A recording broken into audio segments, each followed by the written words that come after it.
Welcome everyone. Our presentation is titled Generational Media Influence on Perinatal Mental Health, How Pregnancy, Birth, and Parenthood are Shaped by Social Media. Our main argument is that perinatal clients do not enter counseling only with their private thoughts or individual experiences. They may also carry messages from family, culture, medical system, books, television, influencers, online groups, and algorithms selected content. This message can shape, I'm still in number one. Can we go back to, thank you.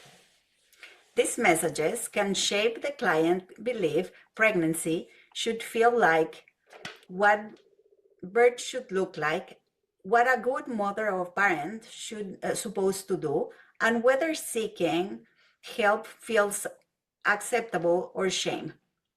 Clinically, this matters because media messages can become internal expectations. A client may not say TikTok influenced me, but it may say I should be happier, I should want to a natural birth, I should breastfeed, or other parents seems to doing better than me. So our goal is not to blame social media or shame clients for using it. Instead, we want to ask how clients can help how clinicians can help perinatal clients engage with media more safely, intentionally, and live this course. We are using the extended addressing version. In this presentation, we focus on the age and generational media socialization. Together, we will develop transitions into parenthood. We are asking, where did this client learn what pregnancy, birth, motherhood, fatherhood, or parenthood are supposed to look like? Age and generation matter because different clients may have been shaped by different media environments. For example, a client may really rely heavily in TikTok, another may use Facebook, other parenting groups, another may follow fertility forums, or another may depend on WhatsApp communities in their own preferred language. Development also matters. Pregnancy and postpartum can involve major bodily changes, identity shifts, relational changes, uncertainty, and increased responsibility. Digital media enters during this already vulnerable transition and may offer support, information, compassion, pressure, and fear. At this time, age does not operate alone. We will also remain attentive to intersections such as language, culture, socioeconomic status, disability, gender, migration, religion, and access to care. Our purpose is not to place clients in generational boxes. The addressing help us ask questions, explore intersections, and avoid assumptions. Let's look at why the media environment can become especially powerful during pregnancy and postpartum. Next slide, please.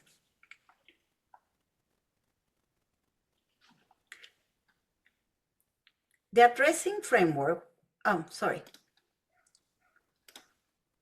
Let's begin our research literature overview by explaining why media matters clinically during the period. Pregnancy and postpartum are not only medical events. They can involve physical recovery, disrupt sleep, feeding decisions, relationship changes, financial stress, fear about the baby, and major shifts in identity.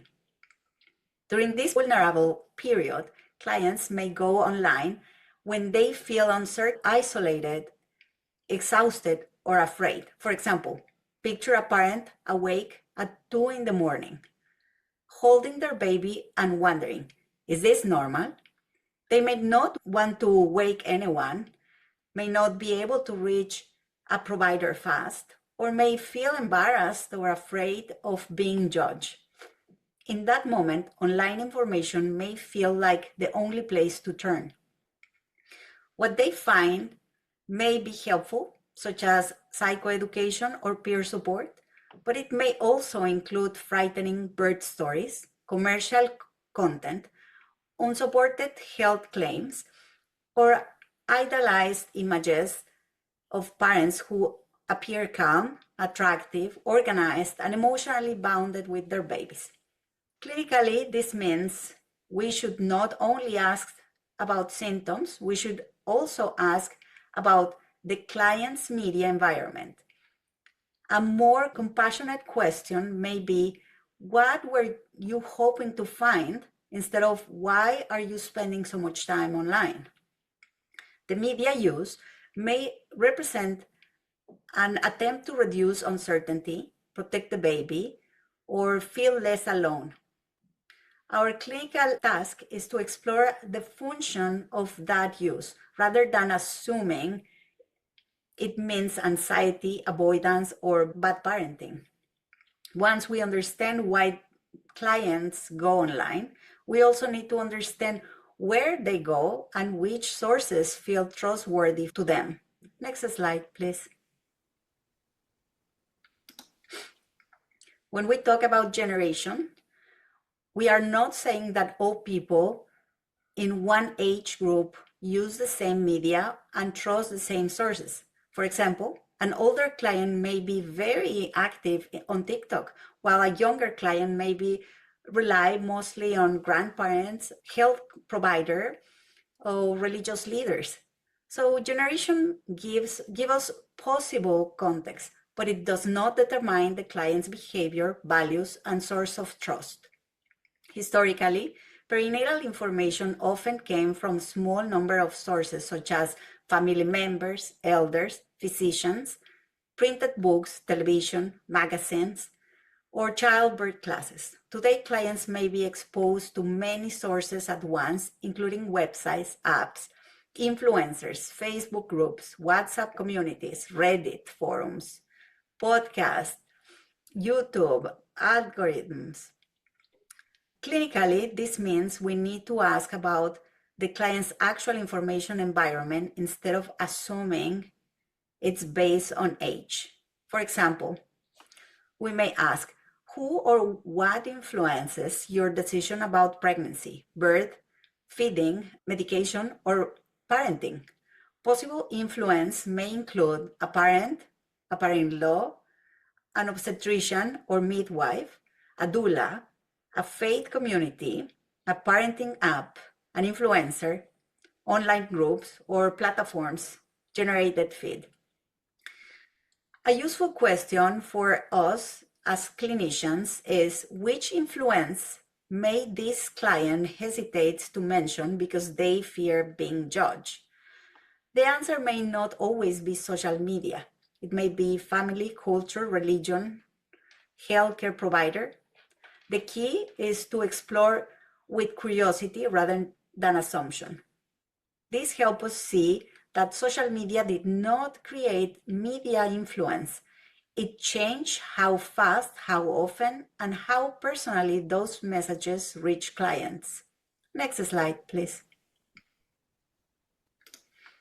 Social media did not invent unrealistic expectations, stigma, or frightening birth stories. Before contemporary platform-based media, people still learn about pregnancy, birth, parenting through family narratives, television, magazines, community traditions. For example, one family story may communicate reliance and care, such as, in our family, we take care of one another after birth. Another message may communicate pressure or shame, such as, we never need help, or you should only feel grateful because the baby is healthy. These are hypothetical examples, but they show how powerful family, culture, spiritual, and medical narratives can be. Some messages may offer wisdom, belonging, and practical care. Other messages may transmit fear, silence, stigma, and shame. Mikalik and Ludok study on birth stories found that negative emotions tone in birth narratives was associated with with greater pregnancy-related anxiety and more fear around childbirth, while positive and empowering stories were associated with lower anxiety and greater confidence and motivation around birth. Because these studies were cross-sectional and relational, we should not say that birth stories cause those outcomes. Clinically, this means we should ask about more than internet use. We may ask, what birth or parenting stories did you hear while growing up? Which family or community messages feel supportive? Which messages feel frightening, shaming, or restrictive? This approach helps us understand the client's cultural and relational context without blaming the client, the family, or social media. Today, those narratives may come not only from people and client know personally, but also from large digital networks that move faster, richer, farther, and personalize content through algorithms. Next slide, please.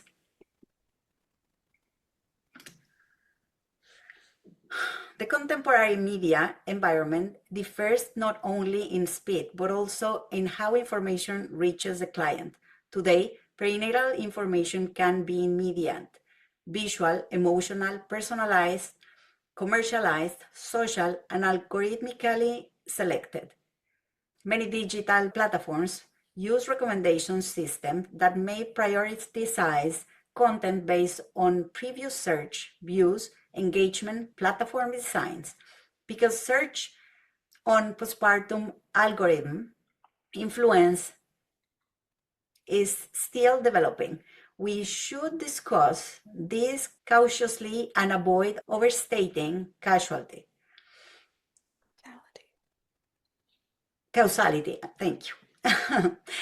For example, the client may watch one video about birth complications and then be shown similar content. Another client may search for feeding support and encounter posts suggesting that feeding difficult means personal failure. These are hypothetical examples, but they show why screen time alone does not tell us whether digital engagement is helpful or distressing. Lee and colleagues found that perinatal women evaluate digital mental health information through factors such as provider credibility, content quality, presentation, and platform quality. They also identified concerns such as information overload, inaccurate or contradictory information, difficult wording, commercialization, poor usability, and information that does not fit the person's needs.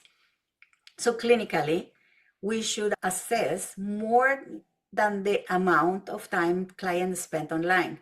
We should ask about the content, the function, emotional effect, credibility, and social context to media use.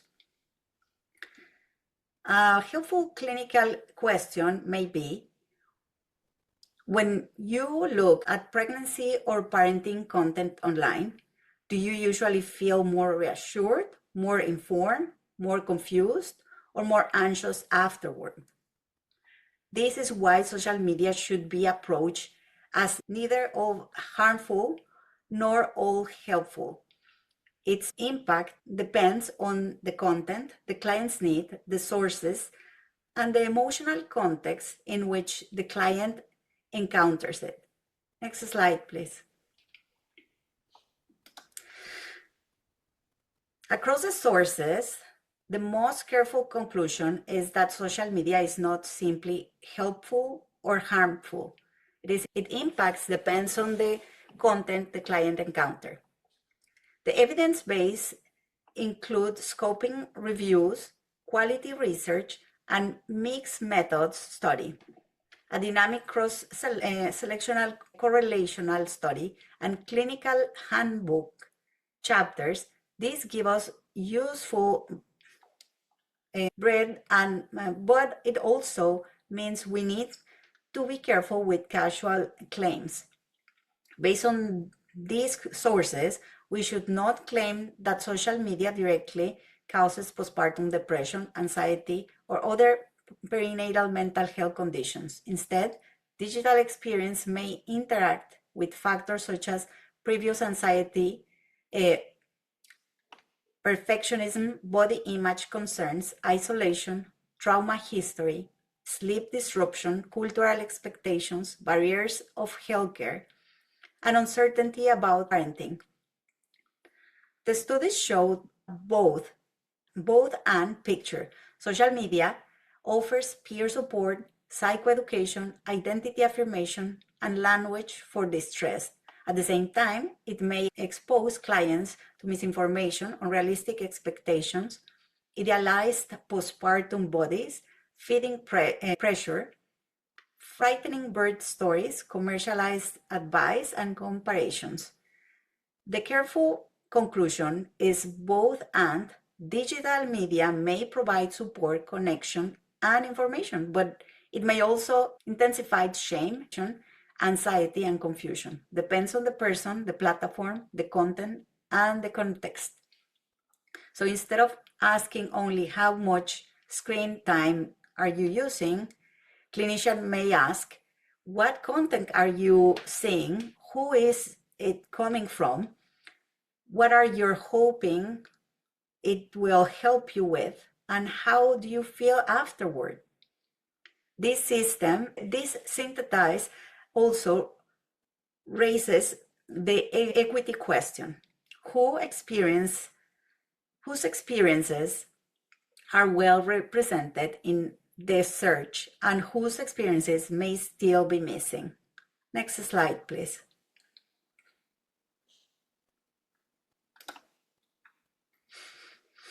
This research we review is useful, but it doesn't represent all perinatal parents equally. Many studies use self-report and cross-sectional designs.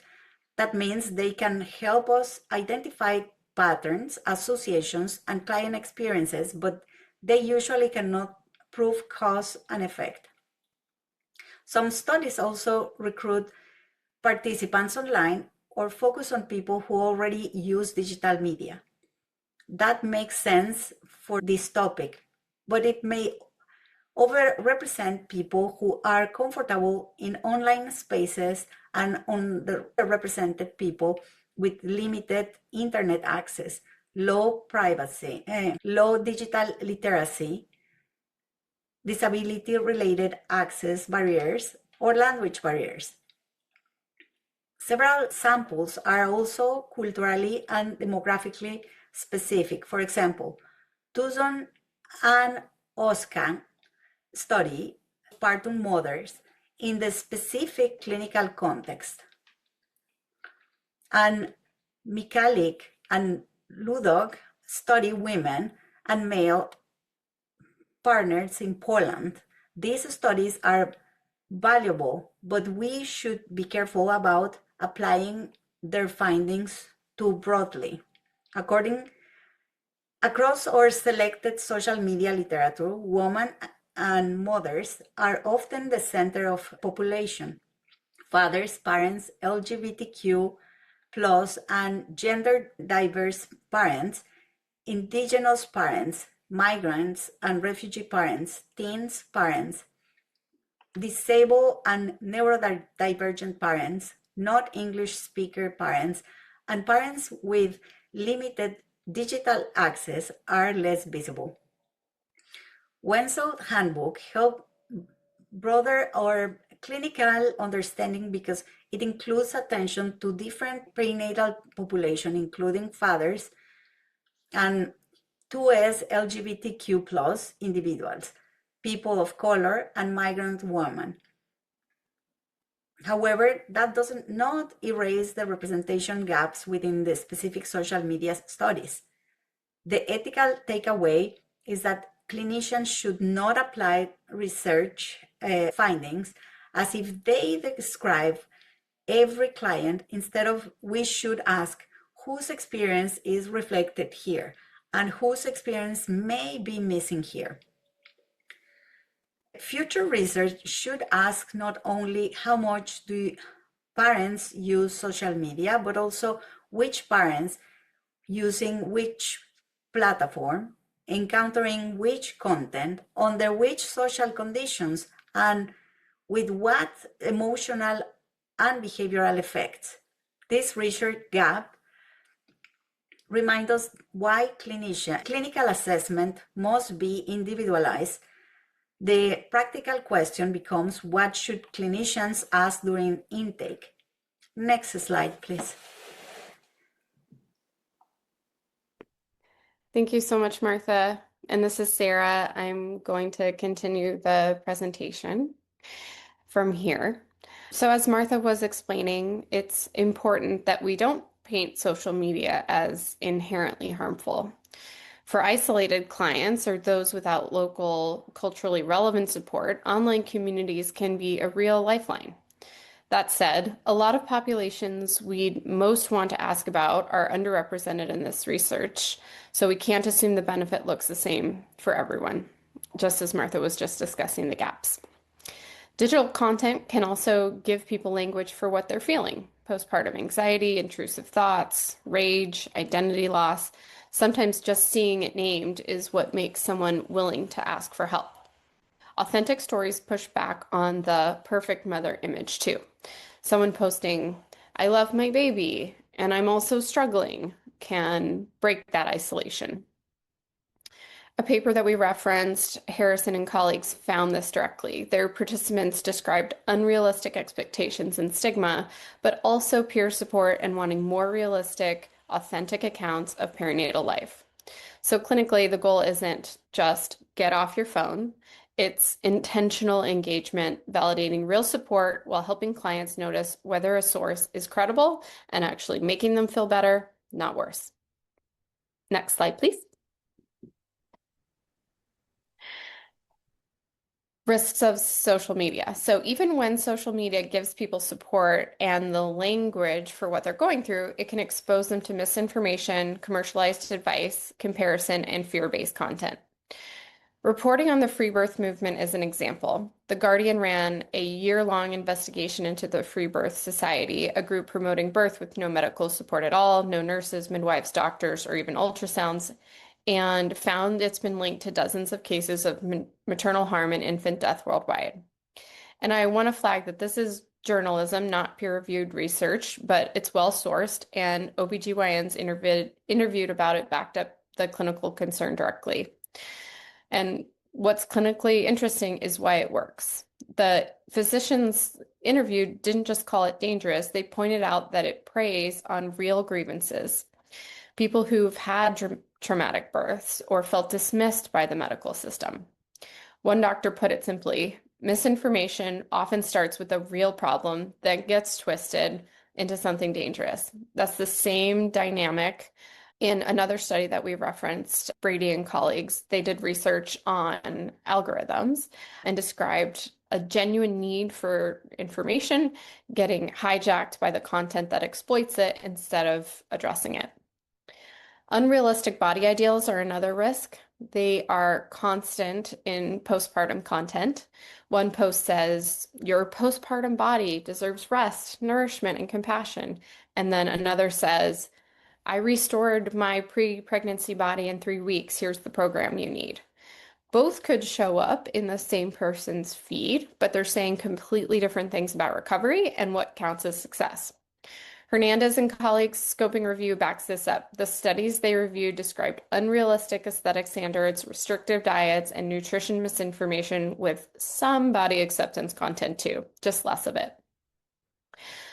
Tosin and Oskin found something worth sitting with in their study. Their quantitative data showed no significant link between problematic social media use and breastfeeding attitudes. But their qualitative interviews told a different story. Women described comparison, feeling inadequate, and information overload. A non-significant number doesn't mean the experience wasn't real for the people living it. And my challenge to the group is look for red flags in your own social media feeds. Look for inaccurate information, a fear-based tone, someone who's selling something that promises to fix everything. So I want to emphasize that this isn't about willpower. Social media platforms are built on the exact same mechanisms as slot machines. A study we looked at by Clark and Zach call that variable ratio reinforcement. You don't know if your next refresh of your feed brings a comment from a friend, bad news, or nothing at all. And that uncertainty is what keeps people checking on social media. Infinite scroll and personalized feeds make this worse. And the paper specifically points out that these features introduced new kinds of reward unpredictability that older media never had. There was always a natural stopping point, the end of the newspaper, the end of the show. Clark and Zach are writing about behavioral addiction broadly, gambling, gaming, social media. This isn't a postpartum specific paper, but layering this mechanism onto someone who is already sleep deprived and emotionally vulnerable in the fourth trimester, and the part of the brain that would normally say, okay, that's enough, I can stop and put my phone down, is already running on empty. Next slide, please. So, want to address why misinformation spreads and sticks. TikTok's algorithm isn't going to check on whether something is true. It's checking whether people stop scrolling to look at it. A study we looked at, Brady and colleagues call this prime content, and that stands for prestigious, in-group, moral, or emotional. Content that hits those notes gets amplified because it grabs attention whether it's accurate or not. One example from their review, YouTube users who were already skeptical of the 2020 election results were 3 times more likely to get recommended videos questioning the election's legitimacy than users who hadn't expressed that skepticism. The algorithm wasn't deciding what was true. It was just noticing what kept a particular kind of user watching and then giving them more of that content. Ad revenue runs on time spent on the app. Fear and outrage hold someone's attention a lot longer than something calm and accurate does. The platform isn't choosing misinformation on purpose, it's just optimizing for the thing that happens to correlate with it. Postpartum clients are especially vulnerable to this because misinformation spreads through emotion, not critical thinking. And someone who's sleep deprived and 3 weeks postpartum doesn't have a lot of bandwidth to pause and fact check before they believe or share something that scared them. The clinical move here is naming the mechanism out loud. Most people have no idea how the algorithm is shaping what they're seeing. When you explain to a client why they keep getting served terrifying content, that's de-shaming. It turns what's wrong with me that I keep finding this stuff into this information is built to find you, which is a very different place to start treatment from. This is the broader mechanism, and the next slide gets specific on how this plays out for postpartum clients with algorithmically recommended communities. So we included this source because algorithmic influence is a big emerging piece of this topic, but I want to also be upfront that this is a master's level thesis that we found, not a peer-reviewed journal article, so it's just supplemental to the other pieces of research that we used in this presentation. This is a cross-sectional anonymous survey of 153 biological mothers recruited through Facebook and Reddit groups about parenting, holistic health, and alternative medicine, including some explicitly anti-vaccine and uncensored parenting groups. That matters because it means that the sample wasn't neutral to begin with. A decent chunk of these respondents were already in communities organized around distrust of mainstream medicine before they took the survey. Survey respondents were also not generalizable cross-section of postpartum mothers, and I can share that more about that if people have questions about the end and want to leave a comment. With that caveat, here's what she found. Broad emotional vulnerability on its own didn't predict algorithmic susceptibility. What did matter was social isolation, which was tied to more distrust in modern medicine and being in an alt health community that was recommended by the algorithm rather than something the person searched for, which was tied to a higher likelihood of actually changing their medical beliefs. My read on this is that unsupported health information might be filling a relational gap, belonging, validation, a sense of control at a time when someone feels isolated. So that has an implication for how we respond clinically. Correcting a snippet of misinformation isn't going to do much if the community is also a place someone feels seen. So instead of leading with, that's not true, a more useful question might be, what is this community giving you that you're not getting anywhere else right now? Next slide, please. Quick context for why we're proposing these questions as part of a routine intake, not as a special case.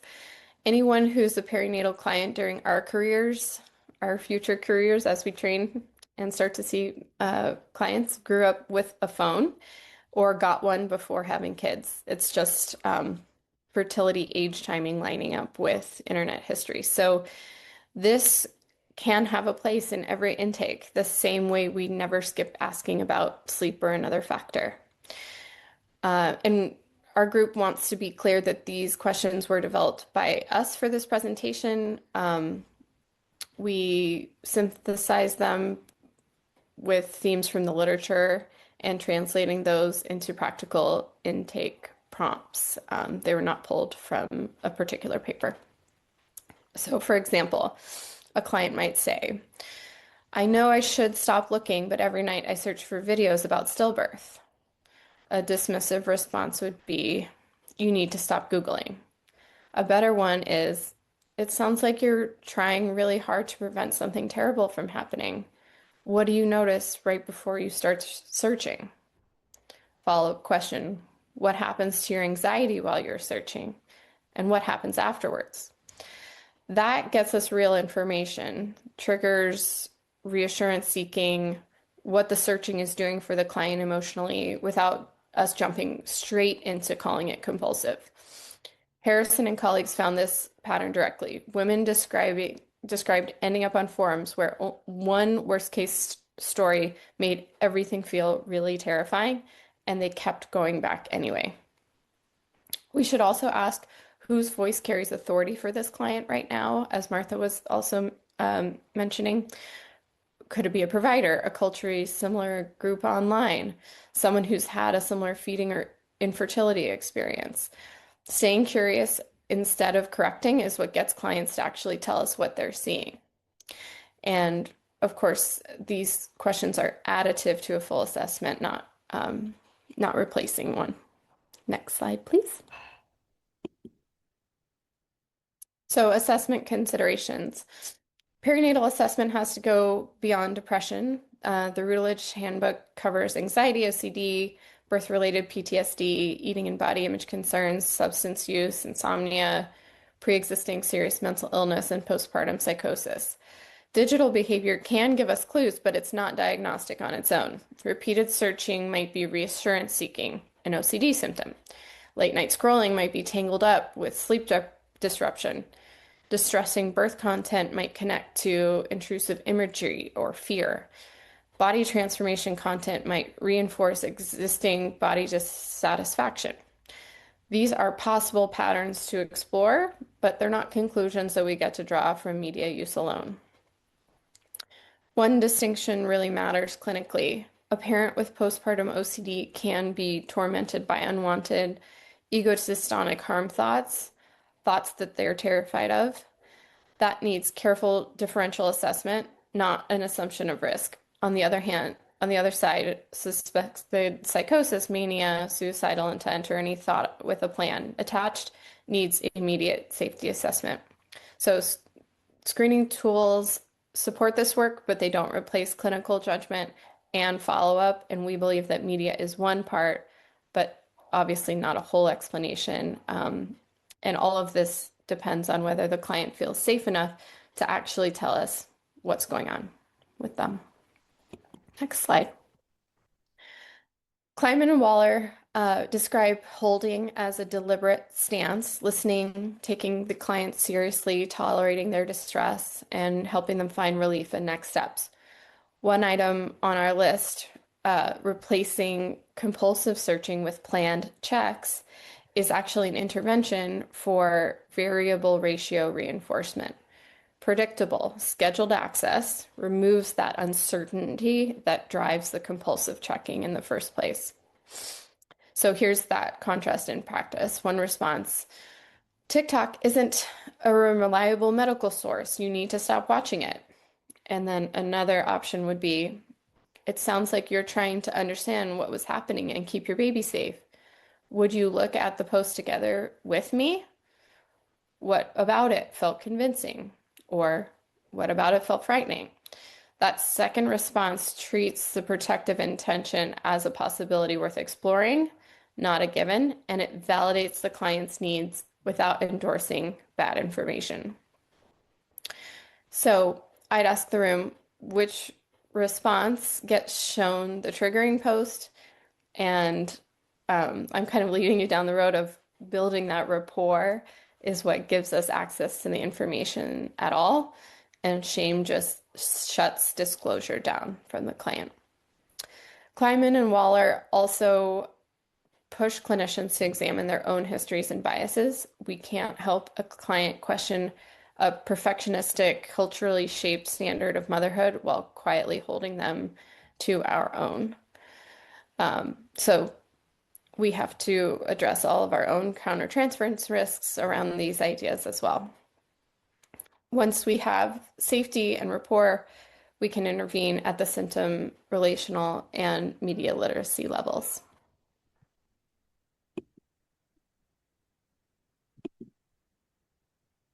I'm going to hand it over to you, Kristina.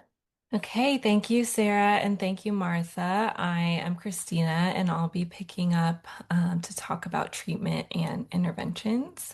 So, in counseling, we would be treating the symptoms caused by social media, which could potentially include anxiety, depression, or body image disturbances, among others.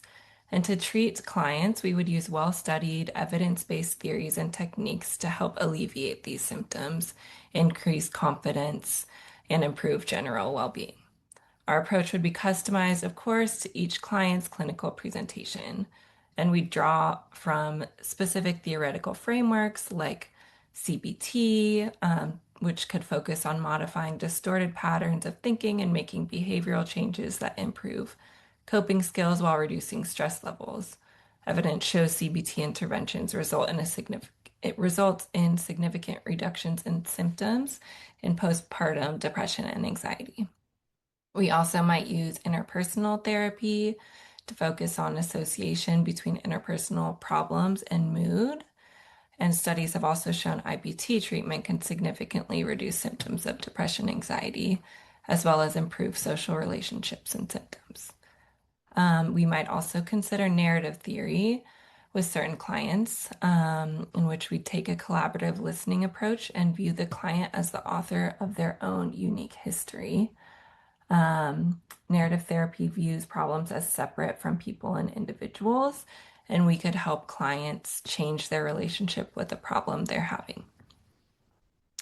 In terms of specific techniques and approaches, Sarah just mentioned as part of building rapport, we'd build a therapeutic alliance. So our first step would be to create a safe, non-judgmental space for our clients. And this includes body language and presence in the room, sitting up tall, maintaining eye contact, speaking softly and purposefully, using plain language, acknowledging what you're not clear about, being present in the moment, tuning in to spoken and unspoken words, using active listening, and validating clients' preferences for treatment. We would also likely provide psychoeducation and share good, reliable information on um, the postpartum period and specific symptoms. We would provide psychoeducation on social media and share that many online resources are great sources of connection. However, we'd want to acknowledge that inaccurate information can spread quickly and it can mislead or confuse postpartum women. Um, and then we'd share information about postpartum depression and anxiety in clear wording. We would also use the 6 holding points, which we'll get into in the next slide, and mindfulness-based interventions, which are proven to help reduce symptoms of depression, anxiety, and stress, and can help clients step out of automatic scrolling or going through the motions and achieve a calmer state. So we might put into practice daily mindfulness, like meditations and breathing exercises. We'd also use a strengths-based approach. So we'd acknowledge significant strengths and center them within therapeutic work. This recognizes people's resilience and that they're coping in the best way that they can. And then based on the client, we may consider referring to a psychiatrist for medication evaluation and or peer support groups. So getting in like kind of what this would look like in practice, and applying the holding techniques for grounding, we might say, it's hard being here. I'm hopeful that you'll feel a little bit better by the time you leave today. We'd assess the current state, for example, saying, can you put into words how bad you feel? Um, find the expert point. We'd say, what is worrying you the most right now? And design, what are you hoping we might come up with to get you some relief? Presence, we can say something like, let's talk about how hard it is to get through the day when you're feeling this anxiety, and safeguarding, asking, are you okay? In maybe the third or fourth or ongoing sessions, we might consider starting the session out with a mindful moment. For example, leading the client through a breathing or visualization exercise and then asking what they noticed. We might use problem solving. So, talk about ways to achieve emotional regulation, talk about ways to ensure the client is getting good sleep.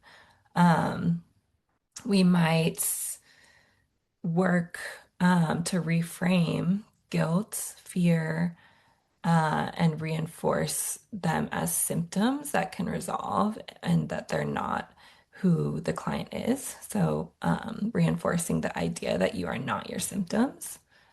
Um, and an example of this reframing, which is a CBT approach. So, instead of a client's if you hear a client say, I'm a bad mother, you might have them reframe this to, I'm having the thought that I'm a bad mother, so that they're no longer labeling themselves. And a narrative theory approach, if you hear, I'm a bad mother, would be externalizing this and inviting the client to reflect on alternate possibilities. So, naming the anxiety as separate from them. So, this worry, is this with you as all the time? And then we'd always want to validate their experiences, and let them know that they don't need to go through this by themselves.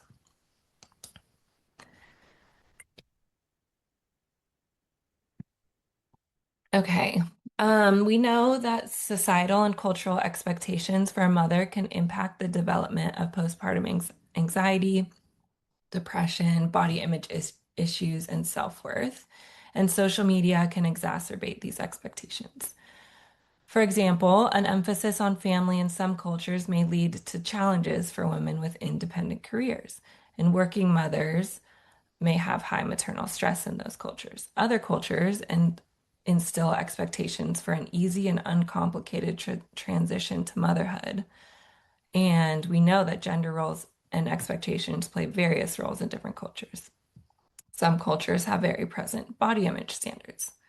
Clients in individualistic Western cultures, their nuclear families are expected to care for and raise the children without a lot of help from the community, which leads to a lack of social support and can lead to maternal anxiety.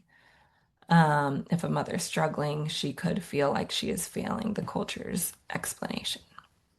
These are just a few of many, many examples that ignoring cultural differences and adopting a one-size-fits-all approach can undermine the effectiveness of information for that we're giving women from specific cultural backgrounds and may lead to perceived cultural conflicts.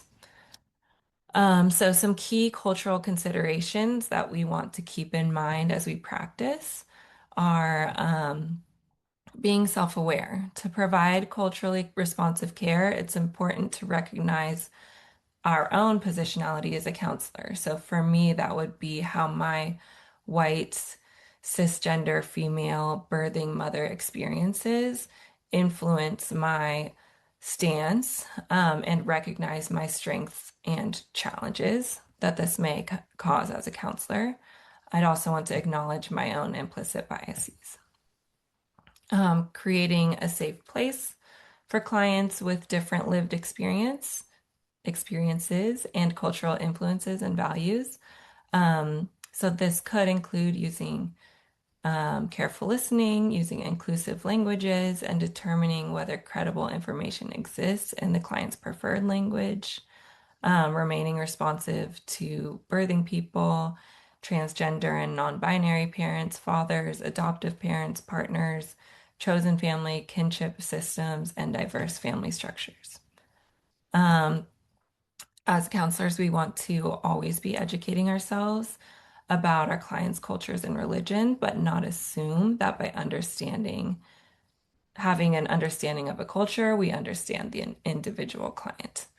As part of that education, we understand that the mistrust of the healthcare system likely reflects previous dismissive or discriminatory treatment, personal mistreatment, racism, coercive care, historical mistreatment, or immigration-related concerns.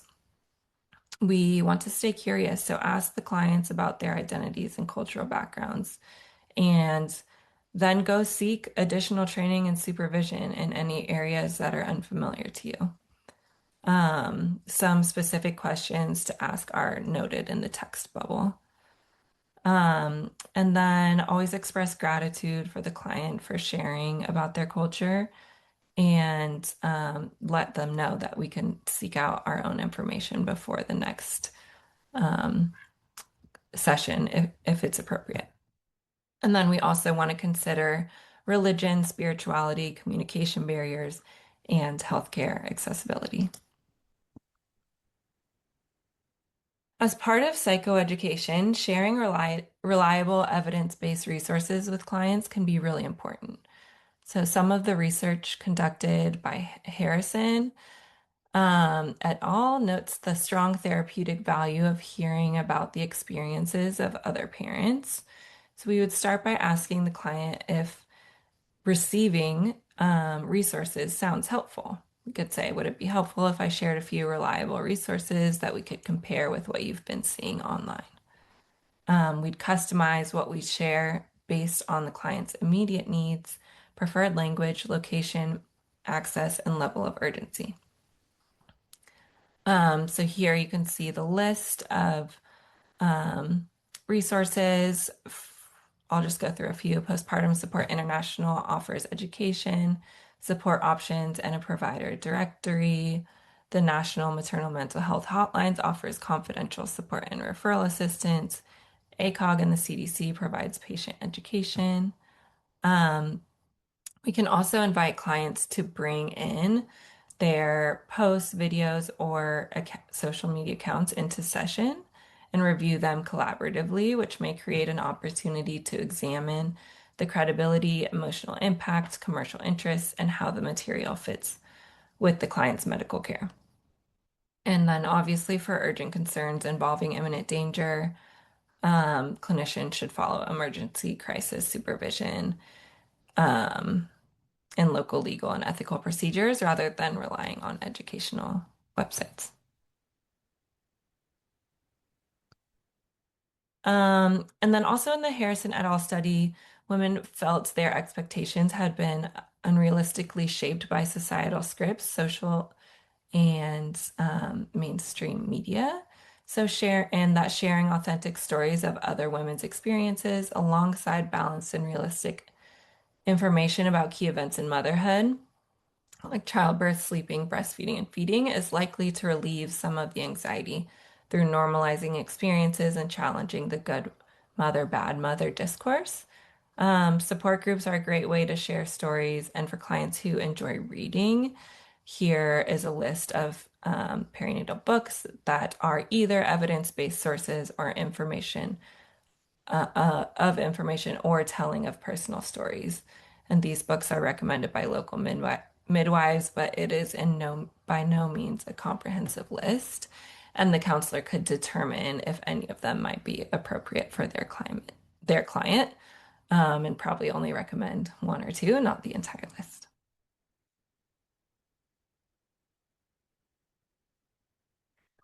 Okay, so we must consider all of the systemic barriers to help seeking and treatment access when considering how to best support our clients. These can give us insights into why new moms often rely heavily on social media for information, including health information. Um, Consider these hypothetical structural barriers. The next appointment may be weeks away. Therapy may be unaffordable. A bilingual perinatal specialist may not be available locally. The client may lack transportation, childcare, privacy, paid leave, or flexible appointment options. And online searching is more accessible. A client may remain in an online community that offers immediate responses, culturally familiar language, emotional validation, and belonging, even when some of the health claims shared in that space are unsupported. The lack of accessibility of healthcare is a systemic issue, as is clients having had their concerns dismissed or not feeling safe or respected within healthcare systems. Counselors should assess social determinants, practical barriers, language access, healthcare experiences, and the media environment together. Counselors might use referrals, care coordination, advocacy, flexible modality and time options for sessions when available, allowing clients to bring their kids in connection with appropriate medical, psychiatric, lactation, public health, or community services. Okay, advocacy. The advocacy opportunities on this slide are our group's advocacy recommendations, which are informed by the literature and the identified systemic barriers. The studies our group reviewed identified gaps involving information quality, cultural considerations, misinformation, commercialization, body pressure, and gaps in access to support. They did not directly test every advocacy strategy we propose. Advocacy within the healthcare systems could include providing more accessible services, including internet interventions like telehealth. Telehealth is effective and scalable, and can increase the accessibility of care providers. Healthcare providers should also integrate social media risk assessment into routine postpartum care, screening for time spent, exposure to conflicting health information, and passive browsing patterns that may worsen their symptoms.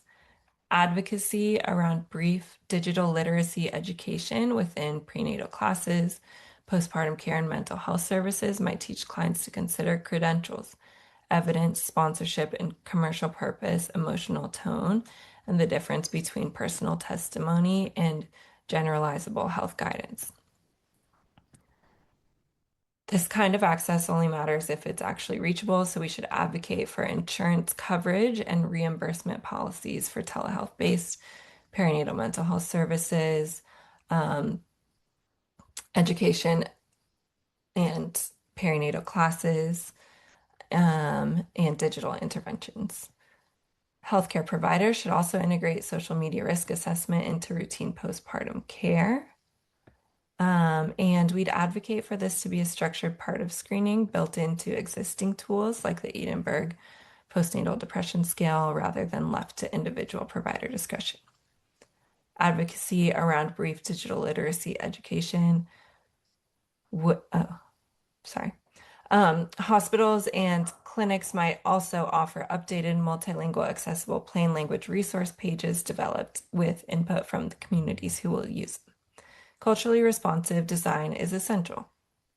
Material should reflect diverse maternal experiences, be available in multiple languages, and account for differences in how communities perceive mental health and engage with digital resources. For Black and Latina mothers who face higher rates of postpartum depression yet lower rates of treatment, intervention should acknowledge historical medical mistrust built on community strengths and center peer narratives rather than text-heavy content.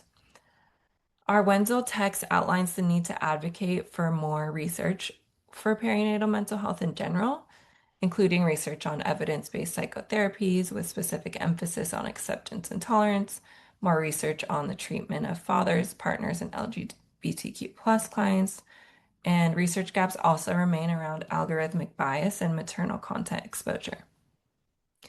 The differential effects of active versus passive social media use and how family members' online behaviors may shape maternal mental health.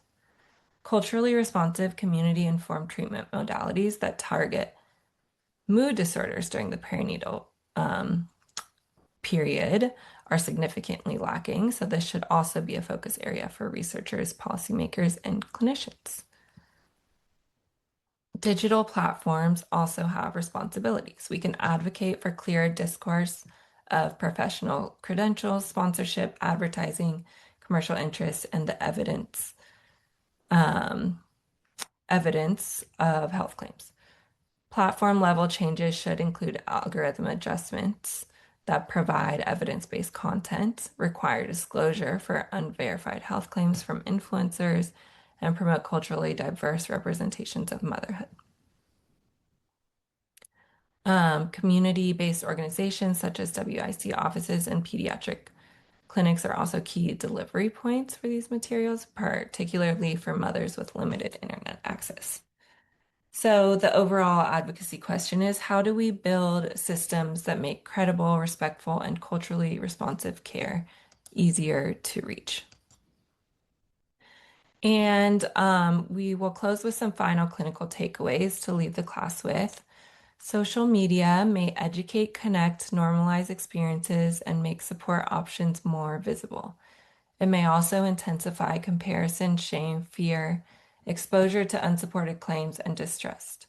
Our role is to create enough safety for clients to examine the messages affecting them, evaluate information more critically, reconnect with their values and cultural context, and access appropriate medical, psychological, and community care. A holding informed stance communicates that the clinician is listening, taking the client seriously, able to remain present with distress, and willing to help the client find relief in the next steps. That final sentence is message on the screen is a synthesis of Kleinman and Waller's holding approach. Thank you all for listening, and we welcome any questions or reflections. Here are our references. These are the peer-reviewed articles, course books, and one master's thesis used in our presentation. And then here are professional organizations included as clinical and referral resources. They are not part of our peer-reviewed research. Great. Thank you, everyone. Thank you so much.